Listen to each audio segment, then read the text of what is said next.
What happens when an entire galaxy ignores a desperate cry for help?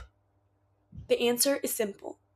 Sometimes the smallest and most overlooked civilization is the only one willing to answer.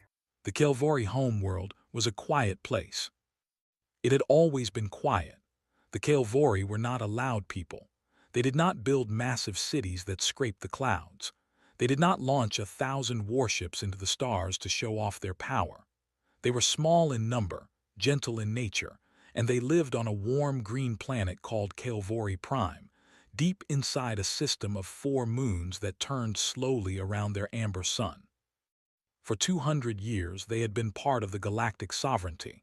That was the name of the great alliance of species that governed most of the known galaxy. It had hundreds of members, empires, federations, collectives, all bound together by treaties and agreements that had taken centuries to build. The sovereignty had its own council, its own laws, its own fleets. It was supposed to protect its members. The Kelvori had always believed that. They believed it right up until the day the Vorai came. The Vorai Dominion was not a new enemy. They had been known to the galaxy for almost a century. They were large, powerful, and they were cruel in a very organized way. They did not attack out of anger or madness. They attacked because they calculated that they could win, and winning was what they did. One by one, over 30 years, they had consumed 12 civilizations. Some fought back, some ran, some tried to negotiate. It did not matter. The Vorai always came, and the Vorai always won.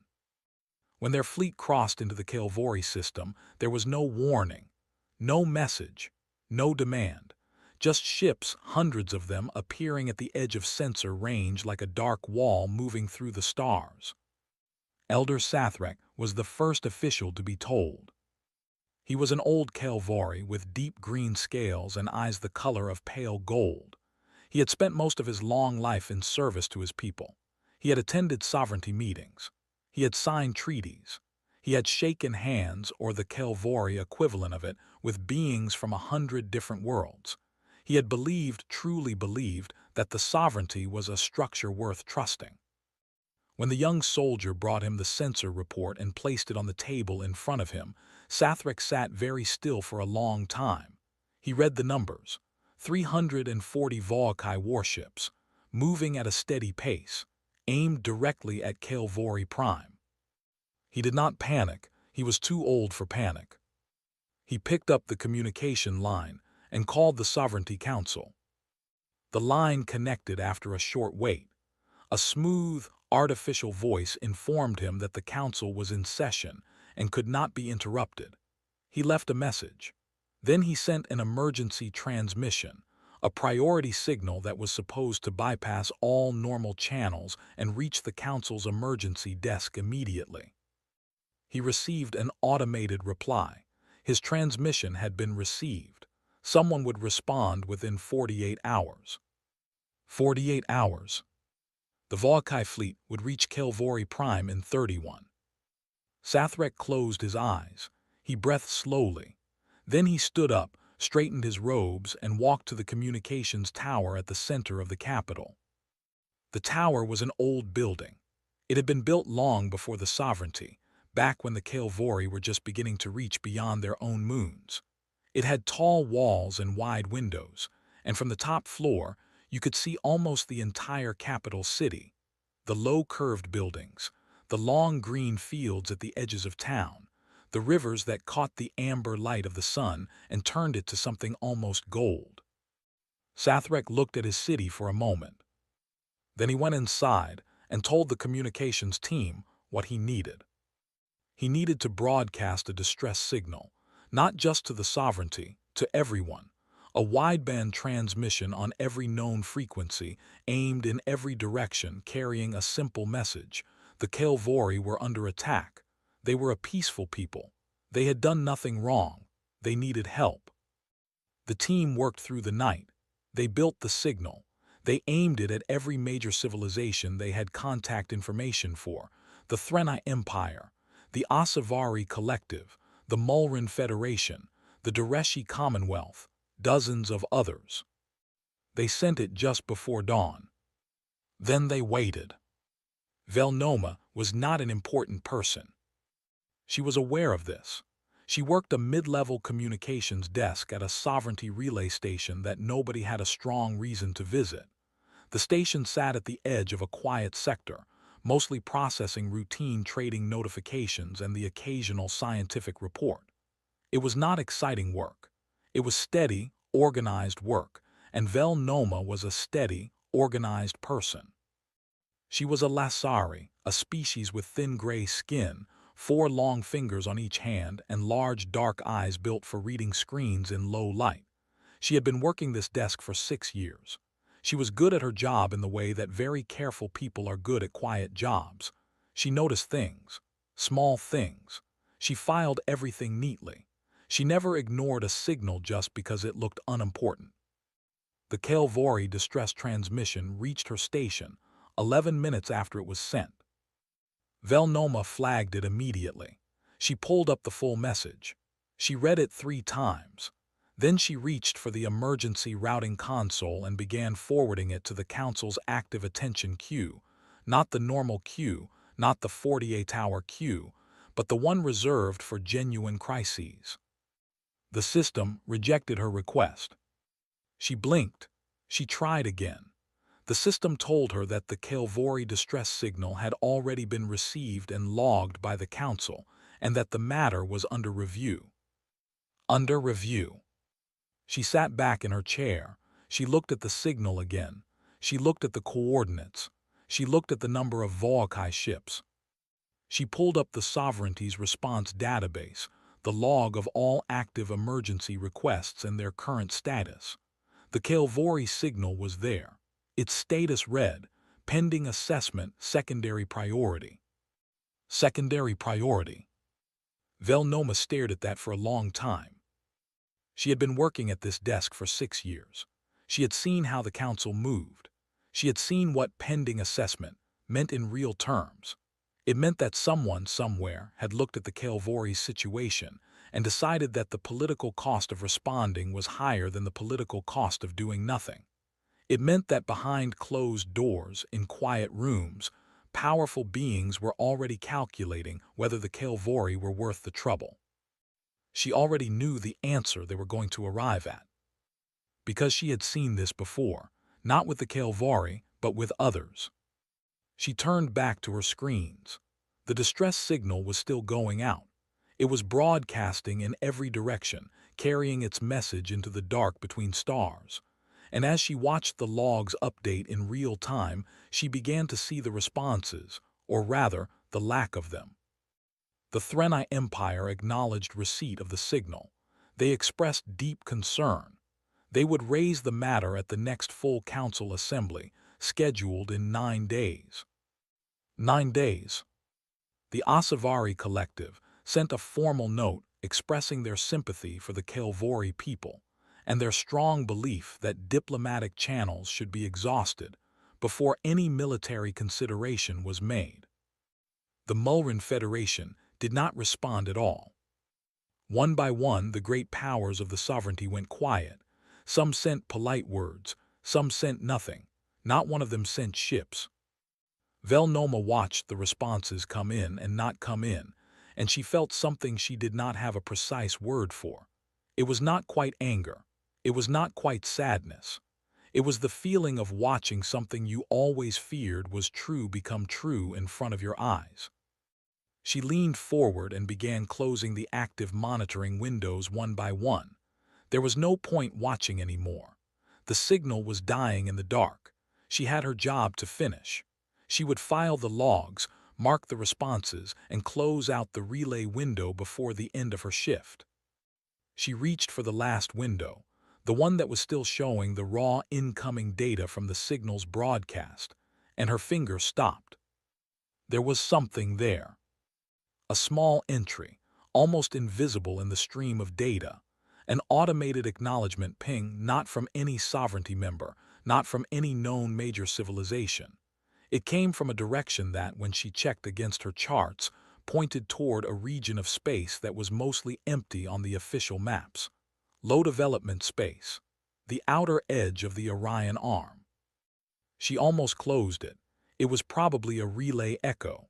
Those happen sometimes, a signal bouncing off a station and coming back looking like a new response. Then she saw the timestamp. The acknowledgement had come back in 4 minutes and 17 seconds. Velnoma went very still. She knew the distances. She had been working with signal times and distances for 6 years. Whatever had sent that ping was not a relay echo. It was not a passive bounce off some dead station. Something had received the Kelvorei signal. Something had read it. And something had sent back a confirmation, not a polite note, not a diplomatic reply, not a promise to discuss the matter, just a clean, direct acknowledgement that said, in the simple language of deep space communications, message received, understood, acting. Acting. That one word made her hands stop moving. She pulled the ping's source data and ran it through her location charts. The coordinates resolved slowly, overlapping with sparse old survey files from about 40 years ago. A small system, one inhabited planet, a species that the Sovereignty had catalogued briefly and mostly ignored. They had been given a standard file, young civilization, early spaceflight, not yet considered significant. The species was called human. The planet was called Earth. Velnoma had never spoken to a human. She had barely read the Sovereignty file on them.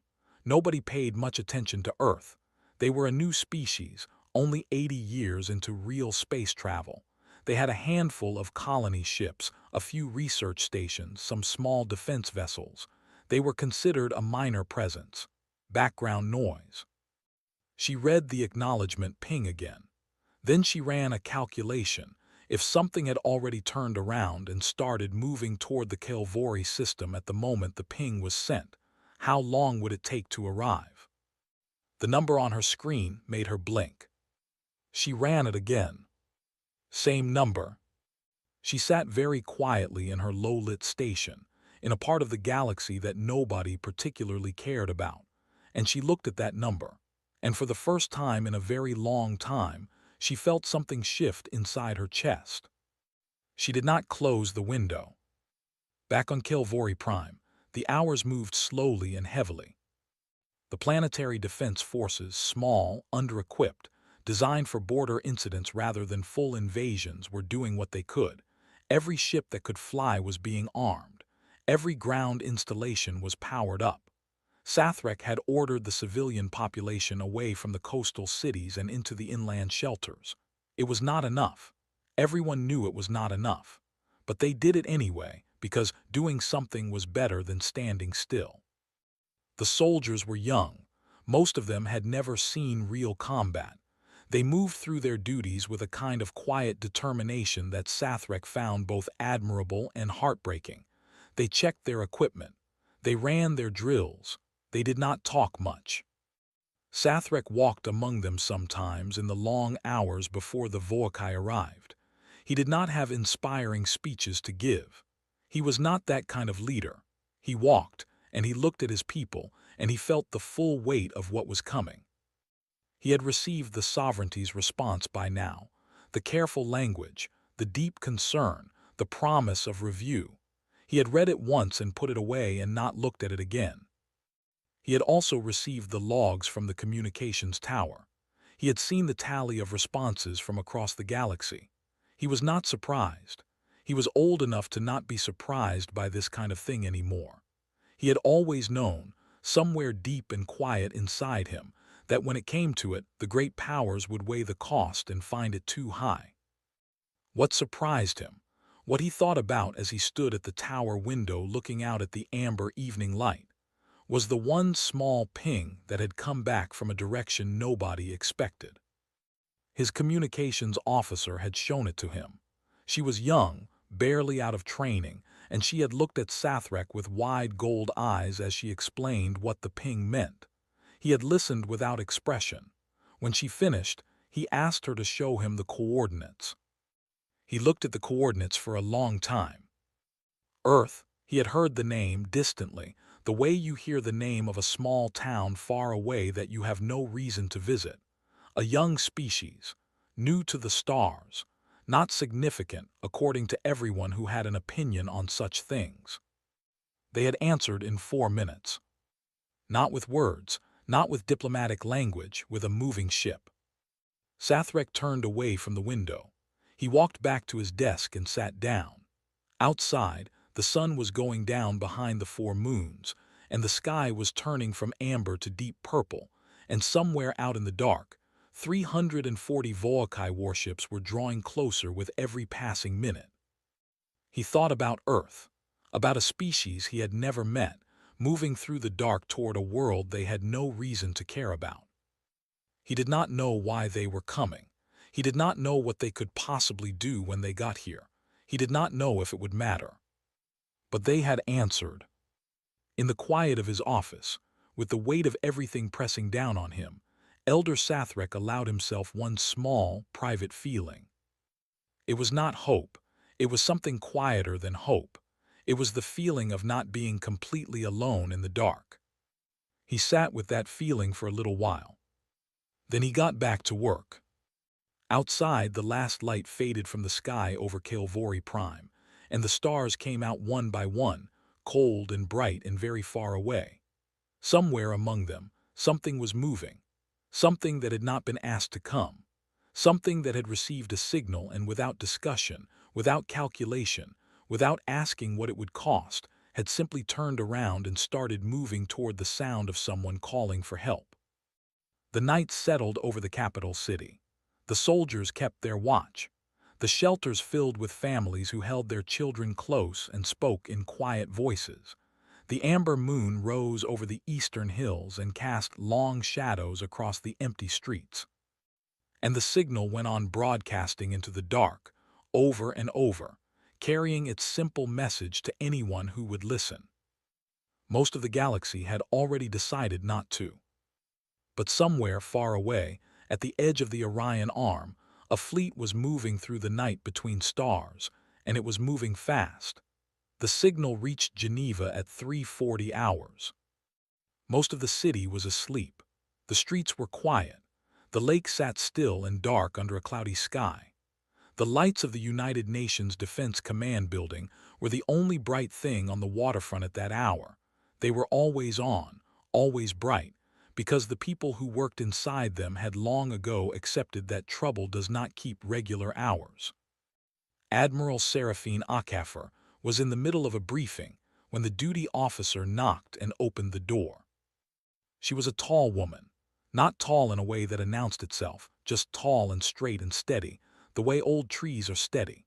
Her hair was cut short and going gray at the edges. She wore her uniform the way she wore everything, without thinking about it, because it had been part of her life for so long it was just her skin now. Her eyes were dark brown and very clear, and when she looked at you, you had the feeling she was reading something behind your face that you did not know was written there. She had been up since 200, that was normal. The duty officer handed her a printed transcript of the signal. She read it while the other people in the room waited. She read it the way she read everything, carefully, completely, without rushing. When she reached the end, she went back and read the part about the Vorai fleet again. Then she set the paper down on the table and looked at the duty officer. "Who else has it?" she asked. "Everyone," the officer said. "It's a wideband broadcast. The whole galaxy has it." "Who's responded?" The officer's mouth pressed into a thin line. "The Sovereignty is reviewing it. The Thren I sent a note. Nobody's moving." Akafer nodded once. She looked at the paper again. She looked at the coordinates. She did the math in her head. Then she stood up. "Get me the authorization codes," she said, "and wake up the fleet commanders." The briefing room went very quiet for a moment, not because people were afraid, because people were listening to the sound of something beginning. "Admiral," said one of the senior officers at the table, a man named General Foss, broad-shouldered, careful, the kind of person who liked to be sure about things before he moved. "We don't have a sovereignty mandate for this. The Kelvorei aren't under our protection, legally speaking." "Legally speaking, 12 civilizations are gone," Akafer said. She did not raise her voice. She did not need to. and the 13th is asking for help. I'm going to give it to them." General Foss looked at her for a moment. Then he nodded and reached for his communication device. Within 20 minutes, the building was fully awake. The UES Unbroken Promise was the largest warship Earth had ever built. It was not large the way some alien ships were large, not designed to be impressive from a distance, not built with grand curves and ornamental structures meant to signal power to other civilizations. It was large the way a working tool is large, because the job required it. Every part of it had a purpose. Every piece of its hull plating was there for a reason. It was a ship that had been built by people who understood war and were not romantic about it. Commander Darius Solano was in the middle of a training exercise when the order came through. He was in the tactical simulation room on Deck 7, working through a multi-vector defense problem with his team. He was 38 years old, dark-skinned, with a permanent small frown that was not unfriendliness but concentration, the expression of a man who was always thinking about the next problem before the current one was finished. He was very good at his job. His job was figuring out how to win fights, and he had a talent for it that went beyond training. He thought sideways. He saw angles that other tacticians missed. His teams sometimes found him frustrating to work with, because he would make a decision that looked strange, and 3 steps later it would become obvious and brilliant. When the order came through, he read it, turned to his team and said, "Pack it up, we have a real one." Nobody asked questions, they packed it up. Dr. Yumiko Hara was in her quarters reading when she received her notification. She was the ship's head of xenodiplomacy, the person responsible for communicating with alien civilizations, understanding their cultures, finding the words that built bridges instead of walls. She was a small woman with a calm face and very precise hands, and she read twice as fast as most people and forgot almost nothing. She read her notification. Then she pulled up everything in the ship's database on the Kelvorei. It was not a lot. The Sovereignty's file on them was thin. She read it in 20 minutes and thought about it for another 10. Then she got dressed and went to work. Chief Engineer Bram Osa was already in the engine room when the order came through. This was not unusual. Bram was almost always in the engine room. He was a heavy man, not fat but dense, as if he had been built more solidly than other people. He had enormous hands that were always slightly dirty and a slow, quiet way of speaking that made people assume he was slow and quiet in his thinking too. He was not. He was one of the fastest problem solvers on the ship. He just did not feel the need to announce it. He read the order. He nodded to himself. He called his team together and told them they were moving on emergency deployment, that the drives needed to be at full readiness in 3 hours, and that anyone who needed sleep should get it now because they were not going to get much once they were underway. Then he went back to what he had been doing, which was fixing a small seal on an auxiliary power conduit that nobody else had noticed was showing early wear. He fixed it quietly and thoroughly and moved on to the next thing. The fleet assembled in the dark. Not just the Unbroken Promise. 487 ships in total, gathering from across the solar system and the near colonies. Carriers, dreadnoughts, destroyers, frigates, fast-response gunships that could cross a combat zone in seconds and hit hard before anyone had time to react. Supply ships, medical transports.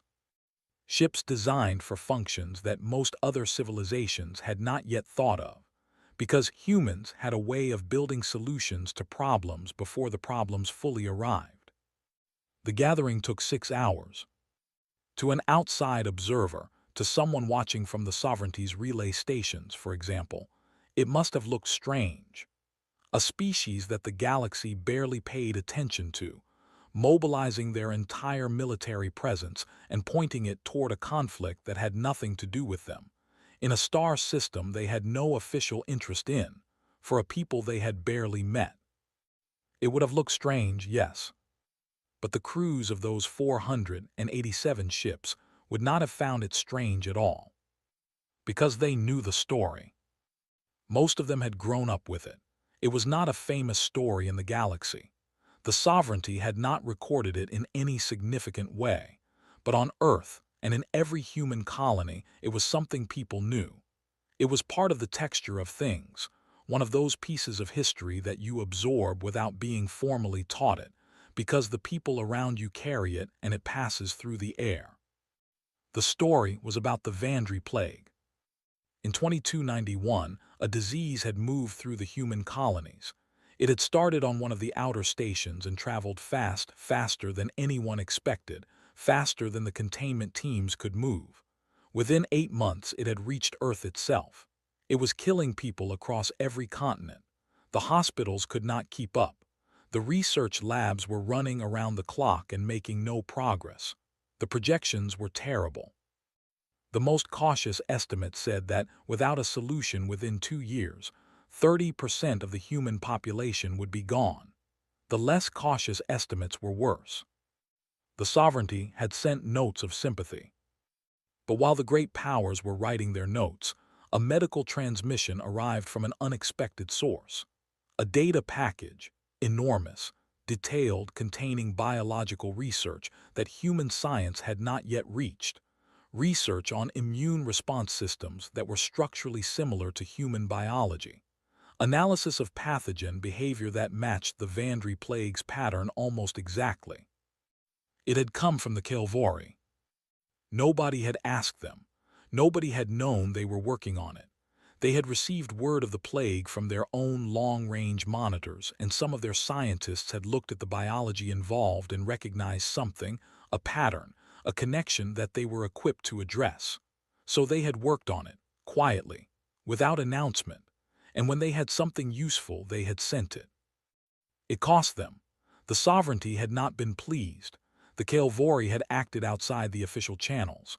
There had been political consequences, slow ones, quiet ones, the kind that show up as reduced trade agreements and less favorable treatment at council meetings. The Kelvorei had accepted those consequences without complaint and without explanation. The research they sent had saved 70,000 lives in the first year alone. Over time, as the treatment was refined and applied, the full count was higher. The Kelvorei had never once mentioned it again. They had not done it for recognition. They had not done it as a bargaining chip.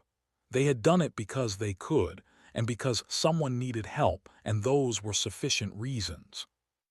The human crews who boarded their ships in those 6 hours of gathering knew all of this, not as a formal briefing, as something they had grown up knowing.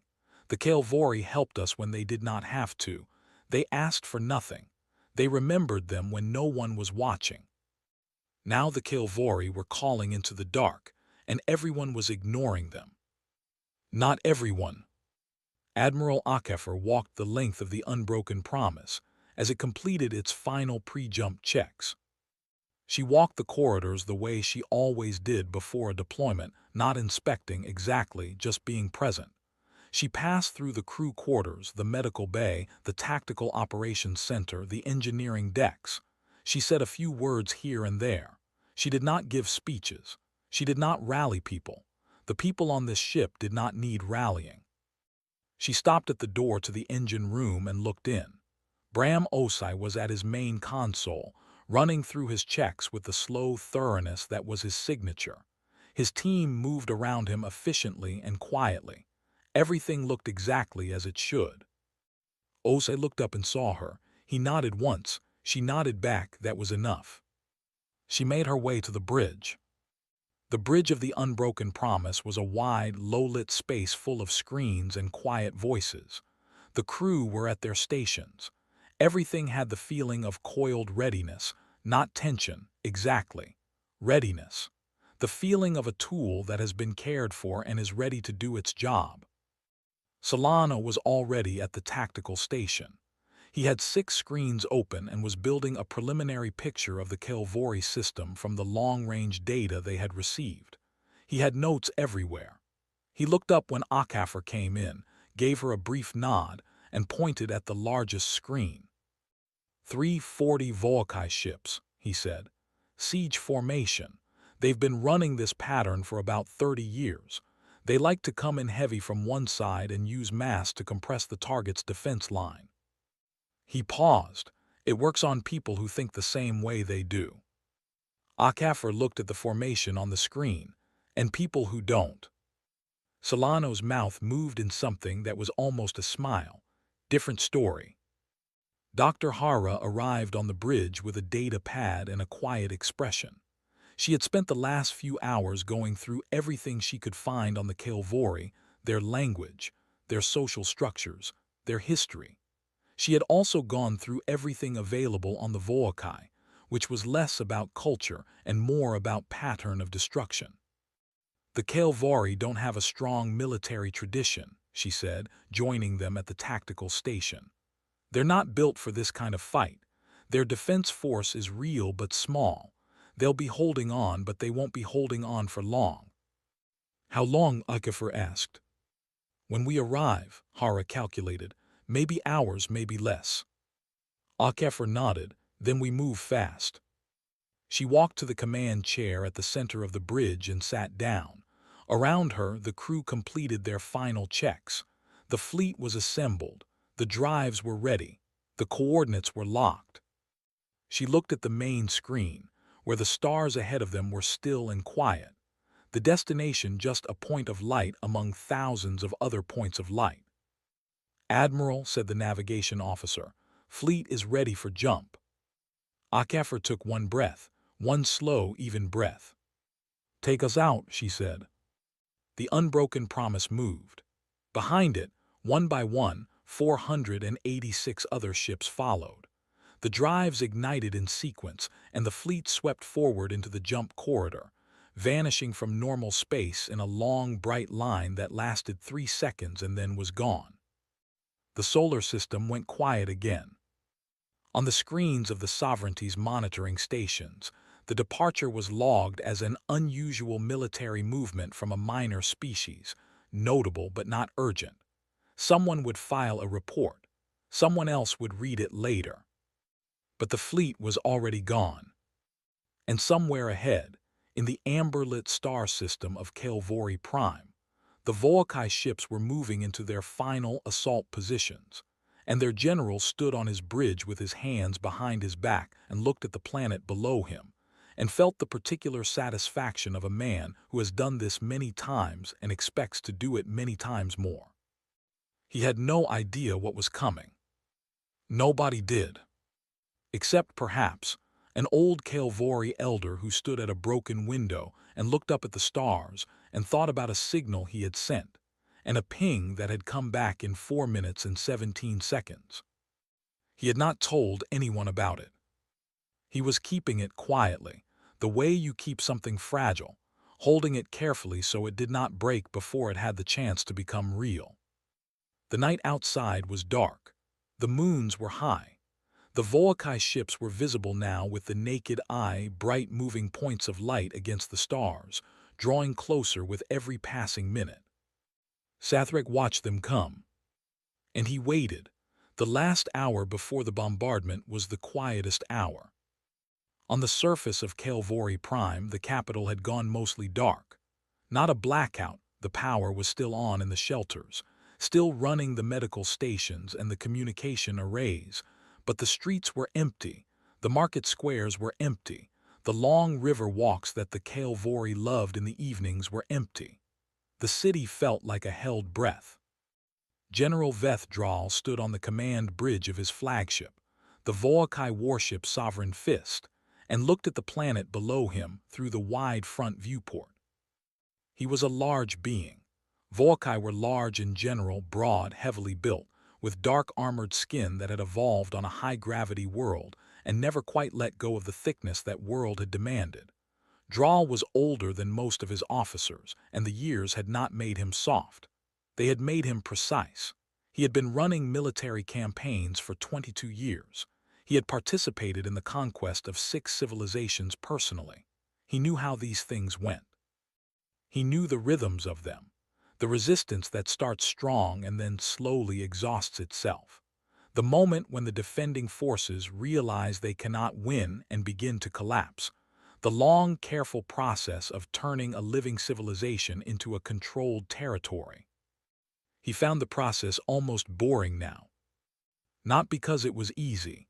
It was always difficult in the details, but it was predictable. Every civilization responded to overwhelming force in the same basic ways. They fought. They ran. They asked for help. Help did not come. They fought some more. Eventually, they stopped. Kelvorei had been in the fighting stage. Now they were moving toward the asking for help stage. Draal had seen their distress signal go out. He had monitored the galaxy's response with something approaching amusement. The Threnai sent a note.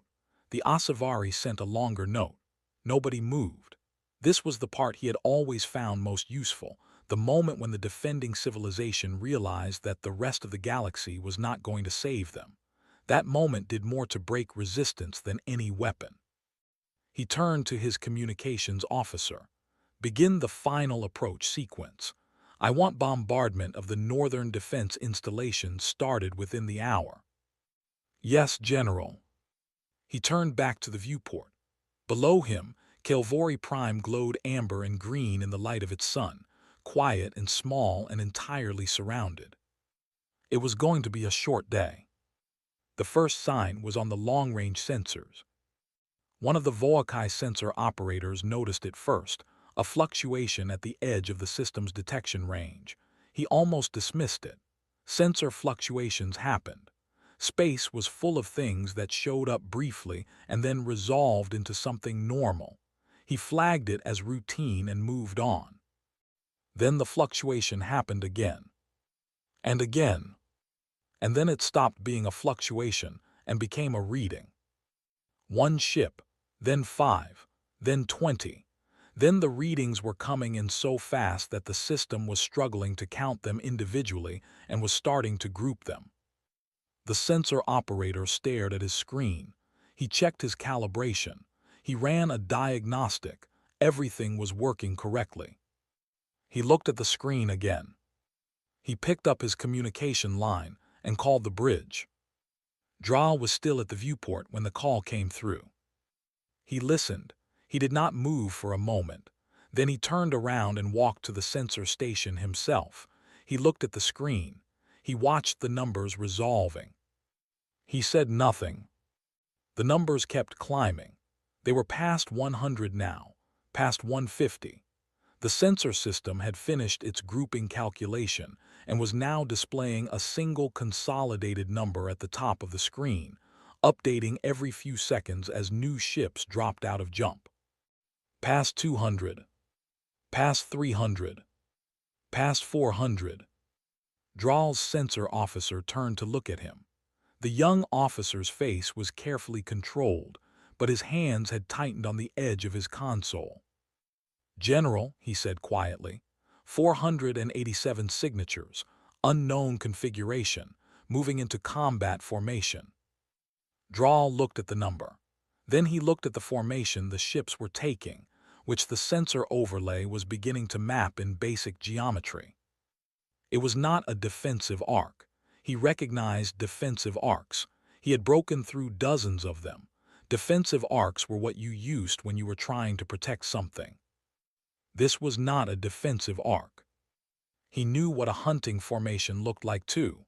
This was that. Identification, he said. The communications officer ran the query. The answer came back in a few seconds. UES Unbroken Promise, she read. Leading vessel, United Earth Defense Command. She paused. The rest of the fleet is also registering as Earth vessels, General. Draal said the word slowly. Earth. Yes, General. He knew the name. He had a general awareness of most spacefaring civilizations in this part of the galaxy. It was useful information for a man in his position. He pulled what he knew about Earth from memory. Young species, 80 years of serious spaceflight, small presence. No major conflicts on record outside their own system, not sovereignty members in full standing. By any measure, a minor player. He looked at the 487 ships, currently arranging themselves between him and Kelvorei Prime. He opened the communication channel himself. He did not usually do this. It was below his rank to speak directly to opposing forces, but he was curious. Earth vessel, he said. This system is under Vorai Dominion authority. You are in a declared military zone. Identify your purpose and withdraw immediately. A brief pause.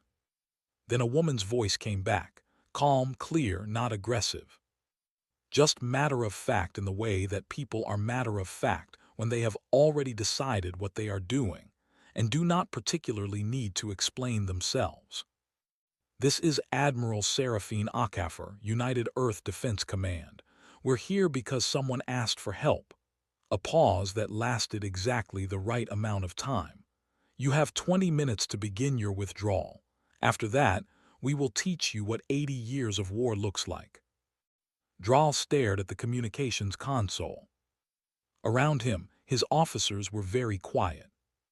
He had been threatened before, many times, by species that had large fleets and long histories of conflict and real military muscle behind the words. He had assessed those threats and decided which ones were real and which ones were posturing.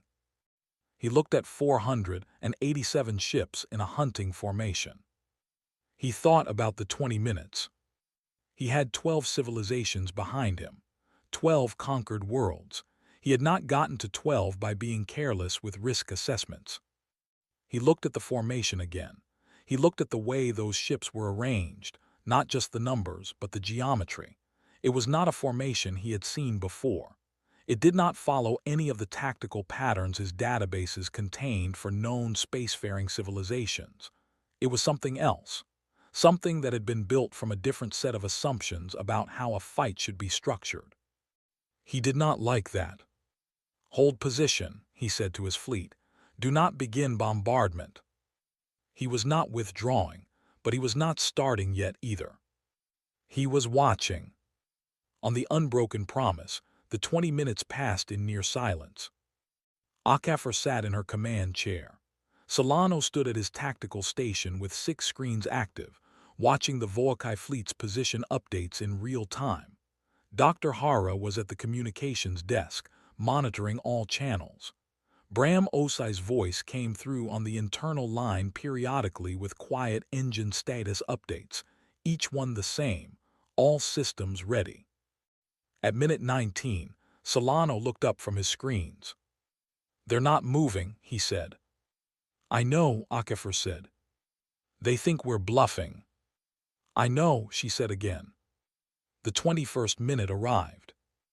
All fleet, Akafer said into the open channel, execute pattern Solano 7, now. What happened next was something that Vorai sensor operators would try to describe in reports for years afterward, and never quite managed to capture correctly. The Earth fleet did not charge forward. It did not form a wall and push. It did not do any of the things that a large fleet, by conventional doctrine, was supposed to do. It split. Not into 2 parts, into 11 distinct groups of ships, each one moving in a different direction at the same moment, spreading outward from their original formation position like the fingers of a hand opening. The groups moved faster than the Vorai expected, because the Earth ships had engines built for rapid acceleration rather than sustained top speed, a design choice that made no sense until suddenly it made all the sense in the world. The Vorai fleet was large and it was powerful, and it was built for the kind of combat that most civilizations fought. 2 forces meeting head-on, mass versus mass, power against power, the heavier side eventually winning. Draal had won 12 times doing exactly that.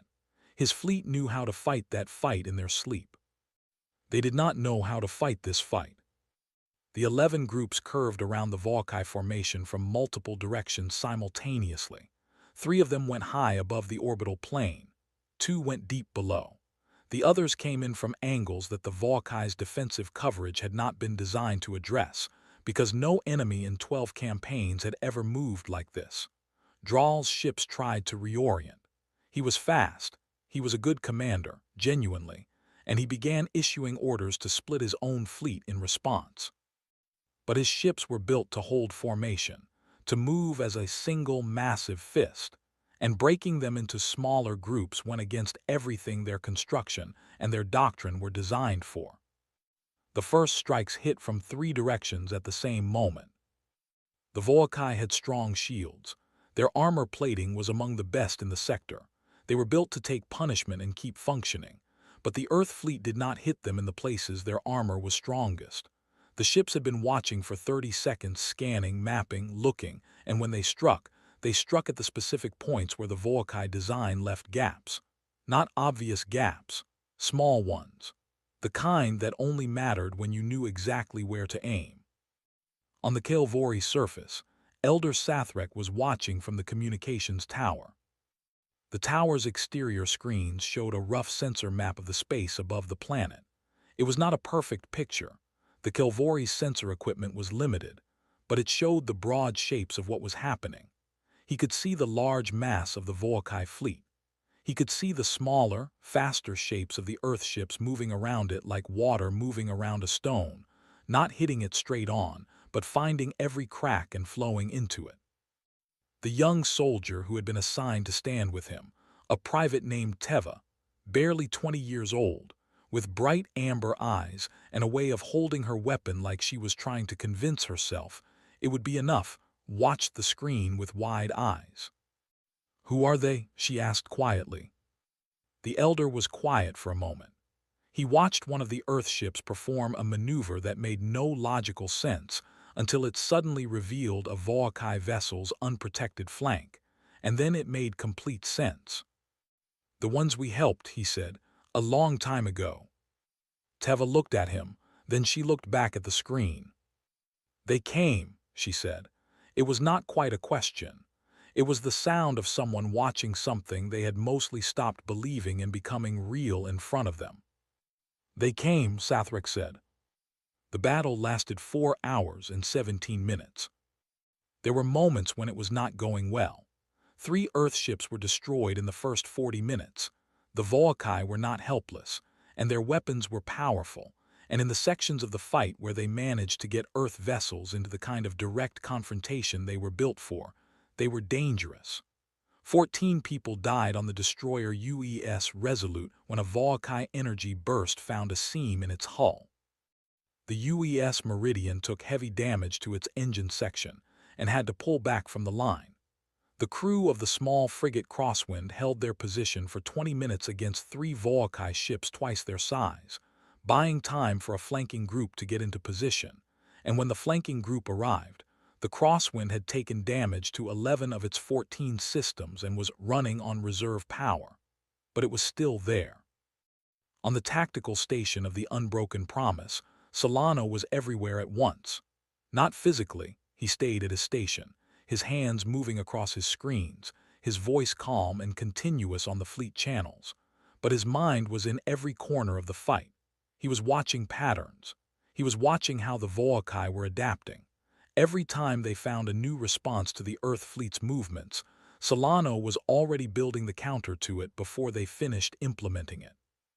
He was 2 steps ahead, and staying there through sheer concentrated thinking. "Group 7, pull left," he said into his channel. "Don't let them establish that angle. Group 7 left now, and Group 3 swing wide to cover the gap." The ships moved. The gap closed. A Vorai flanking attempt collapsed before it formed. Akafar watched the tactical picture evolve. She gave direction on the big decisions and left the fine details to Solano, because that was the right way to use him and she knew it. She watched the Vorai numbers. She watched them take hits and absorb them and come back. She watched them take hits and not absorb them and slow down. She watched the ratio shifting slowly in one direction. In the engine room, Bram Osai was managing a crisis that most of the ship did not know about. The third direct hit the Unbroken Promise had sent a shockwave through the secondary power distribution system. Nothing catastrophic, but 2 relays were showing stress fractures, and if they failed, it would reduce the ship's main drive output by 30%. 30% reduced drive output meant 30% reduced maneuverability. 30% reduced maneuverability at this point in the fight could matter. OS had 3 engineers on it. He was also on it himself, his large hands moving with a delicacy that seemed impossible given their size. Replacing a relay component, while the ship continued its combat maneuvers around him, and the deck shook every few minutes from weapons fire. He finished, he ran the diagnostic, the fractures were contained. He keyed his line to the bridge. Engine systems nominal, he said. On the bridge, nobody knew anything had been wrong. The turning point came at the 3-hour mark. The Vorai fleet had been slowly compressing under the pressure of the Earth formation, not because they had broken, but because they were being systematically cut off from each other. The 11 groups had been, over 3 hours, very carefully herding. The casual observer watching the battle might have thought it was chaotic. It was not. It was a slow, patient, deliberate process of reduction. Each move had been building toward a specific geometry. At 3 hours and 4 minutes, that geometry was complete. The Vorai fleet was, for the first time in any of its 12 campaigns, completely surrounded. Not just outmaneuvered, not just under pressure from multiple sides, completely enclosed in a sphere of Earth vessels, every escape angle covered, every retreat path blocked by a ship or a group of ships positioned exactly to cut it off. Draal stood at his tactical station and looked at the display and understood what had happened. He had been managed. For 3 hours, this fleet of Earth ships, this young species, this minor civilization, these 80-year spaceflight newcomers had been managing him, moving him, not fighting him directly, but guiding him slowly, patiently, step by step, into exactly the position they wanted him in. He had not seen it happening. He saw it now. His flagship had taken significant damage. His fleet had lost 40 vessels, not destroyed mostly, but damaged enough to pull out of the fight. The remaining 300 ships were inside a sphere of Earth vessels, and the Earth vessels were moving inward. Draal stood very still for a long moment. He was not a man who felt fear easily, but he was a man who knew when a calculation had gone wrong. He had built his career on honest assessments of situations. The honest assessment of this situation was clear. He opened the channel to his fleet. His voice, when it came, was different from the voice he had used at the start of the day. Not broken, not panicked, just quieter. "All vessels," he said, "fall back." The sovereign fist turned. Behind it, the Vorai fleet turned with it. They moved for the edge of the system, and the Earth ships let them go, not out of mercy, exactly, but because Akafar had given specific orders that pursuit beyond the system boundary was not the objective. The objective was the Kelvorei system. The objective was the planet below. The objective was already achieved.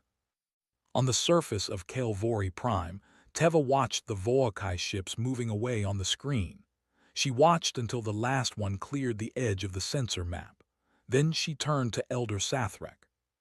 He was still looking at the screen. His old gold eyes were very calm and very bright. "Is it over?" Teva asked. "This part," he said. Above them, in the quiet of the now empty orbital space, the Earth fleet began to regroup. Ships moved back to formation. The damaged ones were flagged.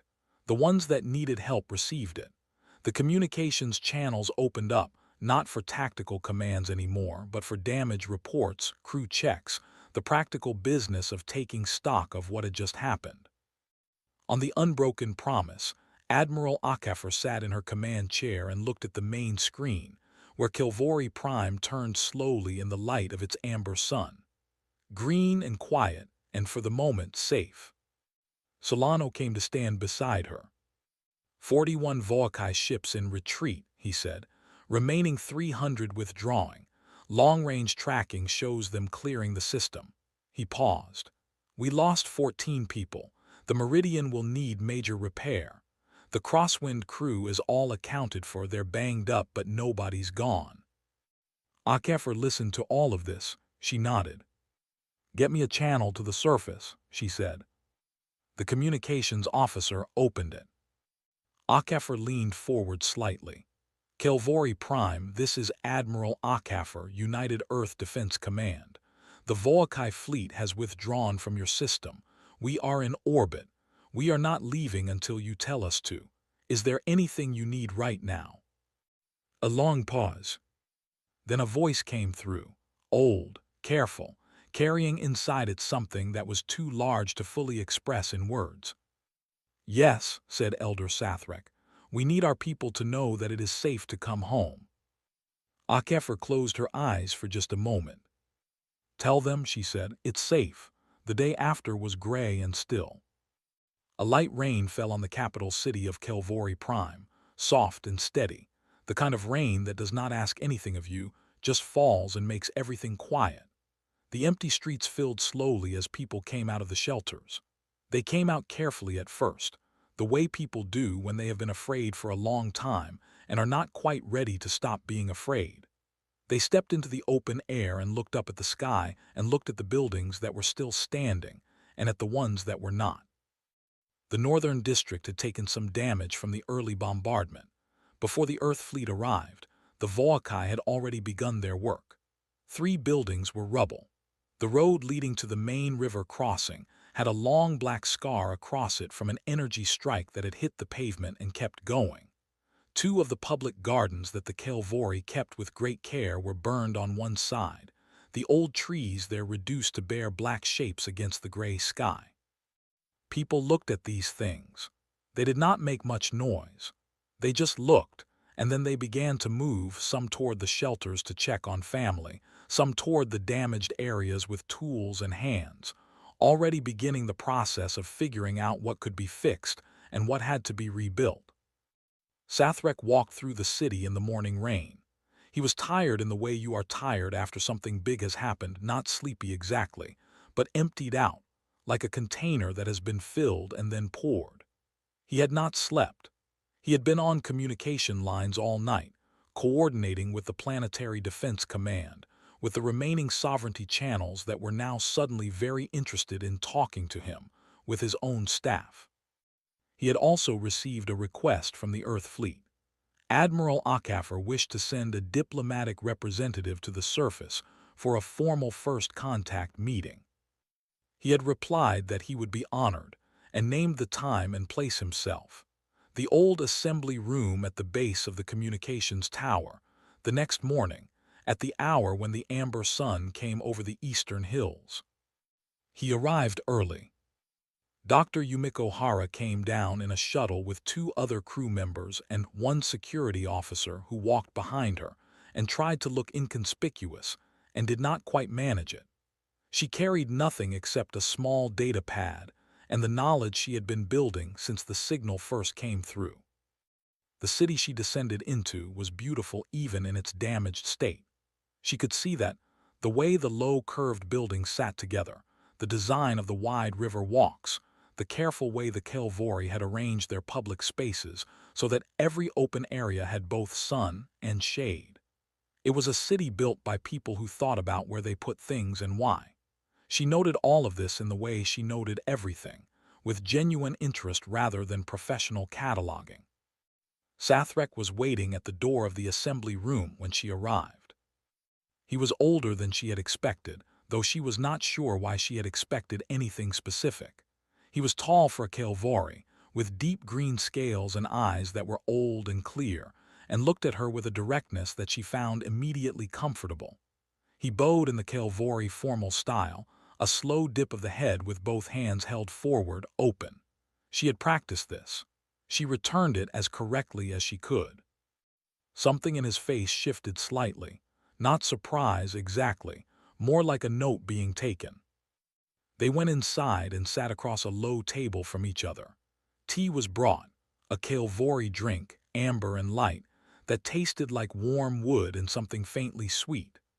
Hara accepted it and held the cup in both hands because that was what the cultural file had told her was respectful, and she saw him notice that too. For a while they talked through the practical things, the immediate humanitarian needs of the planet. What the Earth fleet could provide, medical supplies, they had brought those knowing they would be needed. Engineering support for the structural damage. Communications assistance. These were easier things to talk about. They had clean answers. they could be handled. Then the practical part was finished, and a small silence sat between them. Sathrek looked at her for a moment. He wrapped his long hands around his own cup. "I want to ask you something directly," he said. His voice was careful and considered, as if each word was being placed down rather than spoken. "I would like an honest answer, not a diplomatic one." "I'll do my best," Hara said. "Why did you come?" he asked. "Not the political explanation, not the official language. We are a small people. We are nothing in the scale of the galaxy. We have no resources that Earth needs. We have no strategic value to you. The Sovereignty was not going to thank you for this, and they did not. You spent ships and lives in a system that you have no official connection to." He looked at her steadily. "I have spent the night trying to understand, and I cannot find the calculation that makes this make sense." Hara set her cup down. She had thought about how to answer this question since before the fleet left Earth. She had gone through several versions, careful versions, diplomatic versions, versions that framed it as policy or principle or strategic long-term thinking. She had dismissed all of them on the shuttle down. He had asked for honesty. She would give him honesty. "In 2291, she said, we had a plague." She watched his face. Something moved behind his eyes. "It was killing us," she continued. "Our research was not fast enough. We asked the Sovereignty for help and received notes of concern. We asked every spacefaring civilization we had contact with. Nobody moved." She paused. "And then a data package arrived. Biological research, exactly what we needed. It came from Kelvorei Prime. No warning, no introduction, no request for anything in return. Just the research, and it saved us." Sathrek was very still. "We know what it cost you politically," Hara said. "The Sovereignty reduced your trade access. Your council seat was downgraded. You were penalized for acting outside official channels." She looked at him directly. "You never complained. You never told anyone what you had done. You just accepted the consequences and moved on." A long pause. "How do you know about the consequences?" he asked quietly. "Because we paid attention," she said. "We were the ones you helped. We made it our business to understand what happened to you because of it. We watched. For 96 years we watched. We were not powerful enough to do much about it for a long time, but we remembered." Sathrek set his cup down on the table. He looked at it. "There are people alive on Earth today," Hara continued more quietly, "who are only alive because of something your scientists did. Their children are alive. Their grandchildren, 70,000 in the first year. More after that. They don't know your name. They don't know where the research came from, but they are alive." She let that sit for a moment. "You didn't think anyone was watching. You did it anyway. That matters." The assembly room was quiet. Outside, the rain continued its soft work. Somewhere in the street, the sound of people beginning to move things and fix things drifted in through the old walls. Sathrek looked up. "We did not do it expecting anything," he said. "We know," Hara said. "That's part of why we came." He looked at her for a long moment. Then he picked up his cup again. His hands, she noticed, were not quite steady. "Our people have a word," he said. "There is no good translation. It means approximately the debt that exists between those who have helped each other, even when neither one knew they were building it." He looked at the table. "I did not think it still applied to us. After so long, I thought we had been forgotten." "Not by us," Hara said. He nodded once, slowly, with a heaviness that was not sadness but something weightier, the feeling of putting down something you have carried for a very long time. They sat together in the quiet room while the rain fell outside, and for a while neither of them spoke, because there was nothing more that needed to be said just then. 3 days after the battle, Admiral Akafer was summoned to speak before a special emergency session of the Galactic Sovereignty Council. She attended via long-range communication link from the bridge of the Unbroken Promise, her image appearing on the council chamber's main screen as a live transmission. The council chamber was a vast circular room on the Sovereignty's central station, and it was full. Every major member civilization had sent representatives. Some of them had not been in the same room together for years. The session opened formally. The sovereignty's presiding officer, a Threnai diplomat named Ambassador Kale, tall and silver-skinned and possessed of a voice like polished stone, outlined the situation. The United Earth Defense Command had, without authorization, entered a declared military zone and engaged a foreign power. This was a violation of sovereignty protocol. There were members present who wished to discuss sanctions. There were members present who wished to discuss Earth's status within the broader sovereignty framework. There were members who had quite strong feelings about a species that had been largely peripheral now inserting itself into galactic affairs in this manner. Akefer listened to all of this without expression. When Ambassador Kale invited her to respond, she leaned forward slightly toward the communication lens. "Thank you," she said. "I would like to put something in front of the Council." She nodded to the communications officer on the Unbroken Promise, who transmitted a document to the Council chamber's display system. It appeared on the main screens for every member to see. It was a list. A long list, 12 items. Each item was the name of a civilization, a species, a world, a culture, followed by 2 columns of data. In the first column, the date their distress signal had been received by the sovereignty. In the second column, the sovereignty's response. Pending review, pending review, pending review, under assessment, diplomatic note sent, pending review. 12 names, 12 responses, 12 civilizations that were now either conquered, destroyed, or absorbed into the Vorai dominion. The council chamber was very quiet. Akefer let them look at it for a full minute. She did not rush. "I want to be clear," she said, when the minute was done. "I am not here to accuse this council of cowardice or bad faith. I understand that the sovereignty is a complex body with competing interests and significant political constraints. I understand that unilateral military action creates precedents that are legitimately concerning. I understand all of that." She paused. But 12 civilizations asked for help, and nobody came. And when the 13th asked for help, we came, and the Vorai fleet withdrew. Another pause. "You are within your rights to sanction us. You are within your rights to review our status in the sovereignty framework. You can do whatever the rules of this council allow you to do." She looked directly into the communication lens so that her eyes met the screen in the council chamber as directly as possible. "But we will tell you this. The next time a signal comes in from any species in any system, we will answer it. We will answer the one after that. We will keep answering. That is not a threat. It is a statement of what we are and what we do." She sat back. Ambassador Kale looked at her across several light minutes of space. The silence in the council chamber lasted a long time. In the end, no sanctions were formally proposed. Several members requested additional discussions. Several others quietly moved to update their own emergency communication protocols. The session was closed without resolution, which in sovereignty terms often meant that the matter had been quietly set aside because nobody had found a good argument for the opposing position. Akefer closed the communication link and sat in the quiet of her bridge. Solano came to stand beside her. He had listened to the whole thing.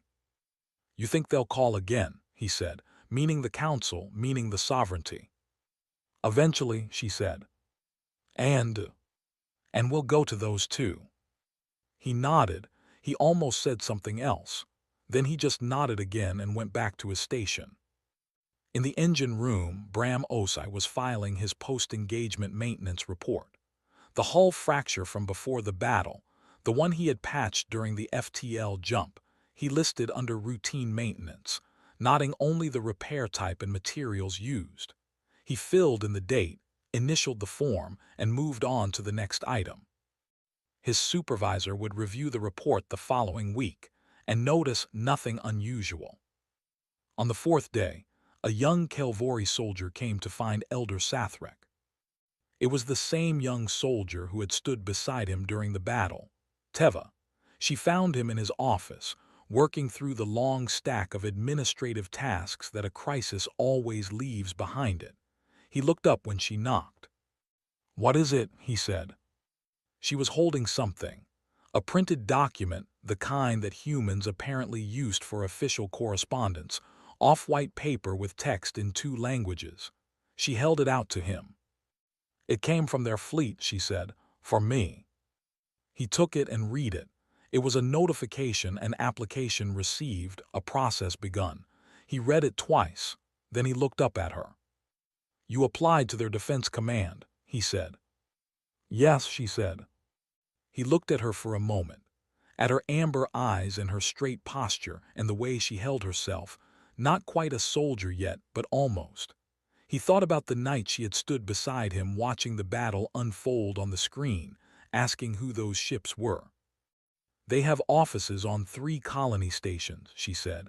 "I found the application process through the communications officer on the Earth ship that was doing our repair assessment.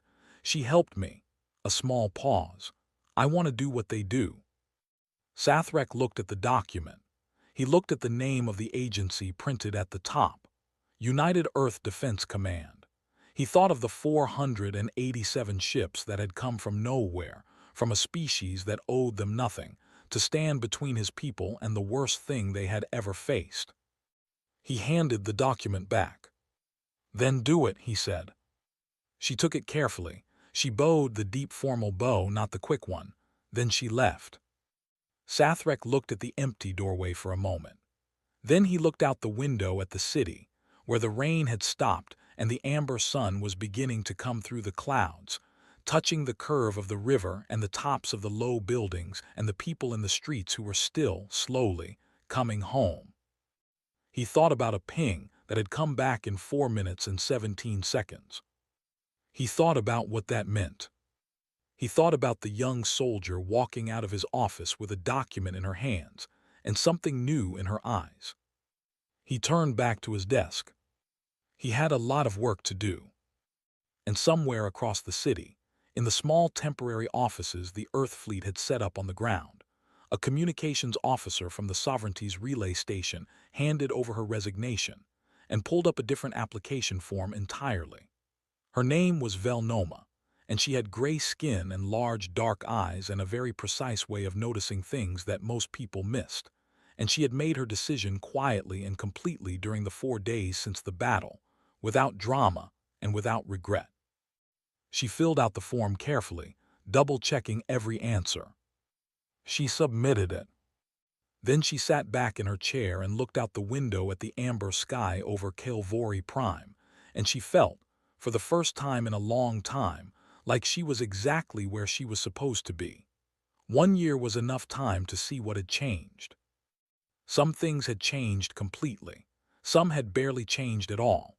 The galaxy was large and old and slow to move, and one battle in one star system, even a battle that had sent the Vorai Dominion retreating for the first time in 3 decades, was not enough to remake it all at once. The Sovereignty still met. The Council still deliberated. The great powers still wrote careful diplomatic notes and assessed political costs, and moved with the measured slowness of institutions that have existed for centuries and intend to exist for centuries more. But things had changed, quietly, in the way that important things often change not all at once, but in the accumulation of small shifts, each one barely noticeable alone, that add up over time to something different. The Vorai Dominion had gone quiet. Not silent, they were still there, still a power in their region, still the most dangerous military force in the sector by most measures, but they had not moved. In the 12 months since the retreat from Kelvorei Prime, there had been no new campaigns, no new signals of imminent attack against any neighboring civilizations. Their fleet had returned to their core systems and stayed there. Their diplomatic channels, usually silent, had begun, tentatively, to show some activity. Quiet conversations. Exploratory messages. Nothing significant yet, but the pattern of 30 years of constant expansion had, for the first time, paused. Analysts at the Sovereignty spent a great deal of time trying to explain this. Some argued that the Vorai were simply recalculating, gathering new resources, preparing for the next campaign more carefully. Some argued that the loss at Kelvorei Prime had damaged their military credibility internally, and that there were political struggles happening within the Dominion that the outside galaxy could not yet see. Some argued that the Vorai, for the first time, had genuinely uncertain information, an unknown force, an unpredictable tactical style, a species they could not model, and that they were waiting until they understood what they were dealing with. All of these analyses might have been correct. They might all have been partially correct. What was certain was the result. For 1 year, the Vorai had not attacked anyone. 3 civilizations that had been quietly watching the Vorai's advance and calculating how much time they had left before the ships arrived at their borders were still intact. Their people were still alive. Their cities were still standing. For now, the gap held. On Kelvorei Prime, they built a monument. It was not a military monument. There were no weapons depicted in it, no ships, no representations of battle. The artist who designed it, a young Kelvorei sculptor named Myra, who had spent the battle in a shelter with her 2 children and had come out of the experience with something clear and specific to say, had spent 3 months on the design and rejected 17 versions before she arrived at the final one. It was a simple thing in the end. A sphere of dark stone representing a planet. Not specifically Kelvorei Prime, any planet, all planets. Beside it, carved in relief on a long panel of pale stone, a single line reaching inward from the edge, the universal visual shorthand for a signal being sent into space. And at the tip of that line, not an explosion or a fleet or a dramatic image of salvation, but a small, clean symbol, a hand open. The inscription ran along the base of the panel in 2 languages, Kelvorei first, then, below it, in English, which had been included because the sculptor felt it was right, because the monument was as much for the ones who came as for the ones who called. The inscription read, "They did not know us, they came anyway." Sathrek attended the unveiling ceremony on a warm afternoon in the early part of the Kelvorei spring. The amber sun was high, and the moons were just visible on the western horizon, and the air smelled of the flowers that grew along the river. Several hundred people had gathered. Most of them were quiet during the ceremony, the way people are quiet when they are trying to hold something large inside themselves. Some of the Earth crew were there. Admiral Akafer had returned to the system for the ceremony. She stood at the edge of the gathered crowd in her uniform, alone except for Solano, who stood beside her with his hands behind his back, and his expression quiet and unreadable in the way it always was when he was thinking about something deeply. Dr. Hara stood closer to the front, near Sathrek, having built enough of a relationship with him over the past year that standing close felt natural. When the cloth came down and the monument was revealed, Myra stood beside it with her 2 children, old enough now to walk and look around and not fully understand yet. And Sathrek read the inscription aloud in Kelvorei, and someone else read it in English, and then there was a long silence that was not empty but full. Akafer looked at the inscription. She read it. She did not say anything. She stood there for a moment with the warm spring air moving around her and looked at those words, and what she felt was too complicated and too personal to describe, so she did not try to describe it to anyone. She just stood there and let it be what it was. Solano beside her also said nothing. After a moment he cleared his throat quietly, ready to head back up. "1 more minute," she said. He nodded, he waited. She took her 1 more minute. Then she turned and they walked back toward the shuttle landing area, and the monument stood where it had been placed, and the people of Kelvorei Prime moved around it, and some of them stopped to read it, and some of them just touched the stone with their hands for a moment before they moved on. On Earth, a girl watched footage. She was 9 years old. Her name was Adiz, and she lived in the eastern part of Lagos, and she had found the footage on her tablet in the way children find things. not by searching for it specifically, but by following a chain of curiosity from one thing to another until she arrived somewhere unexpected. The footage was not classified. The United Earth Defense Command had released an official record of the Kelvorei mission, partial footage from external hull cameras, sensor logs, some audio.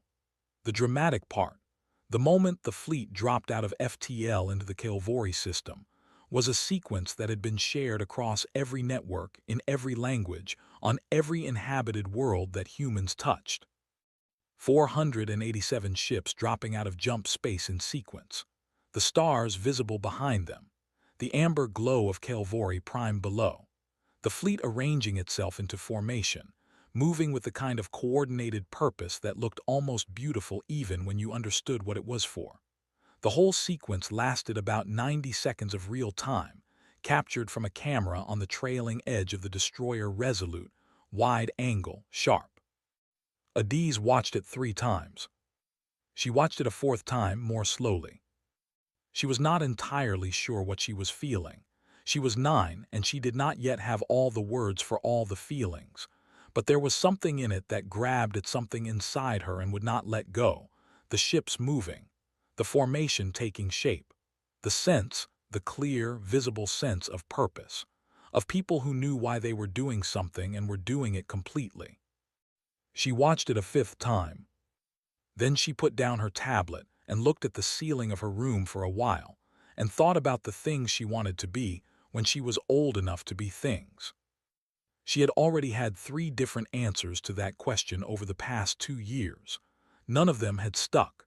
They had all been interesting for a while and then become something else, something that felt more like the right answer the longer she thought about it. She was beginning to think she had her answer now. She picked up the tablet again and pulled up the United Earth Defense Command's public information page, the one she had found linked from the footage. It had sections for recruitment, for academy programs, for youth interest registration. There was a section for educational programs starting as young as 12.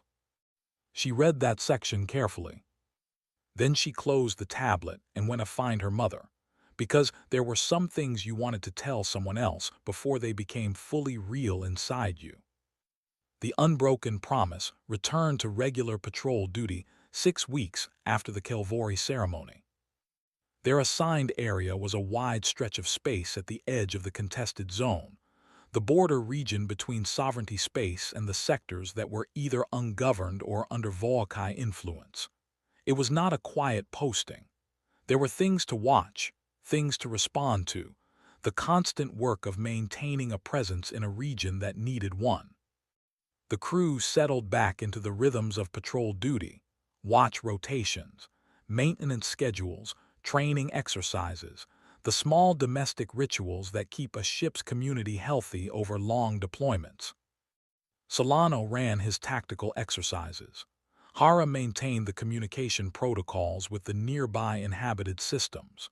Bram Os tended to the engine room with the same steady thoroughness he always gave it, fixing things before they became problems, leaving no report empty, keeping the great ship running exactly as it should. Akefer ran the ship.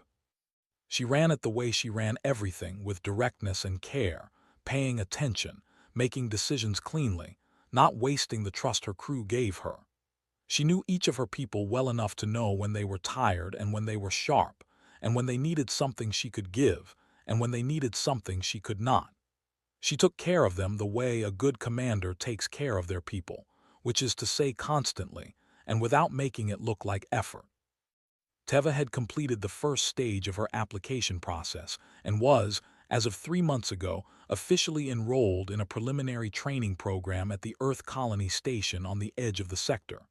Sathrek had sent Akefer a short message when the enrollment was confirmed.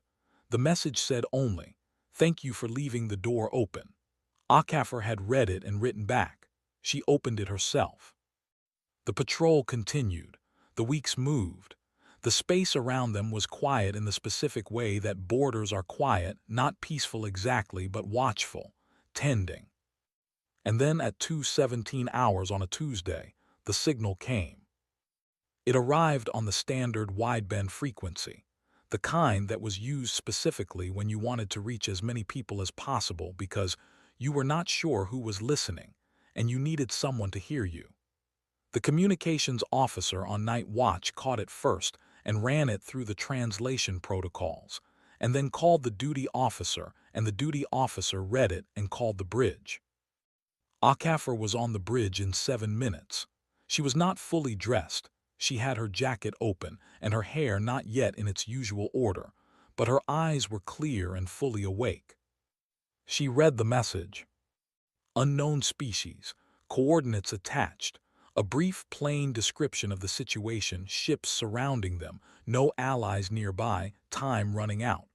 The message was not well written. The translation was rough, but the meaning was not complicated. Someone was surrounded and afraid and calling for help because they had no other options. The coordinates resolved on the navigational chart, 6 weeks away at maximum FTL. Akafar looked at the message for a moment. Then she looked up. "Get me fleet command," she said, "and plot the course." The communications officer opened the line. The navigation officer pulled up the chart. Around the bridge, the night watch crew moved into the quiet efficiency that comes from having done something before and being ready to do it again. Solano arrived on the bridge 4 minutes later, partially dressed, one sleeve still unbuttoned. He looked at the navigation chart. He looked at the coordinates. He was already thinking, she could see it in his face, the sideways working quality of his thinking, beginning to map the space around the unknown coordinates, building preliminary pictures. Dr. Hara arrived a minute after that. She went straight to the communications station and pulled up the raw signal. She would start building a language profile immediately. 6 weeks was not a lot of time, but it was enough to learn basic patterns. It was enough to arrive ready to speak. In the engine room, Bram Osai received the order to prepare for extended high-speed transit. He put down the coolant seal he had been inspecting and called his team. His voice was the same as always, slow, steady, carrying no particular drama. "We're moving," he said. "Make it ready." On the bridge, Akafar confirmed the course and looked at the main screen. The stars ahead were still and bright in the dark, and somewhere among them, 6 weeks away, an unknown species was calling into the void because they had no one else to call. They did not know anything about Earth. They did not know anything about the humans who were now reading their words. They did not know about Kelvorei Prime, or the battle that had been fought there, or the monument that stood in a spring city with an inscription in 2 languages. They did not know about the girl in Lagos who was reading about recruitment programs. They did not know about a young Kelvorei soldier beginning her training at a colony station on the edge of the sector. They did not know about any of it. They only knew they were afraid, and there was no one coming. They were wrong about that last part. The unbroken promise moved. Its drives engaged with a deep, clean sound that traveled through the hull and into the feet of everyone aboard. The stars ahead shifted as the ship accelerated, pulling toward the jump corridor that would take them to the unknown coordinates on the navigation chart. Other ships began to move behind it. The fleet assembled in the dark the way it always did, not slowly, not with ceremony, but with the practiced speed of people who have done this before and understand what it means. Ship after ship, falling into formation, drives igniting one after another in the dark of deep space. Akafar watched them assemble on the rear-view display. All those ships, all those people, moving toward the sound of someone who had called for help and did not expect an answer. She turned back to the forward view. The jump corridor opened. And somewhere, in a part of the galaxy that no human had ever visited, in a star system whose name they did not yet know, a people sat in the dark and waited and were afraid, not yet knowing that 487 drives had just ignited on their behalf, not yet knowing that something old and stubborn and impossibly loyal to the idea of showing up was already moving through the stars toward them. They thought no one would come. They were wrong. They had always been wrong about that. Because there was one species in the galaxy, young, and sometimes foolish, and sometimes frightened, and sometimes mistaken, and never ever perfect, that had made a decision a long time ago, so deep inside itself that it was not a policy or a strategy or a doctrine, but simply a fact about what they were, that when someone calls for help, you answer. You answer the first call. You answer the call after that. You keep answering. And so the fleet moved through the dark between stars, and the galaxy turned slowly around them. And far behind, on a warm green planet bathed in amber light, a monument stood in the spring air with an inscription in 2 languages, and the river caught the sun and turned it to gold. And somewhere above, among all the cold bright stars, something was moving toward the sound of fear with open hands. Answering, always answering.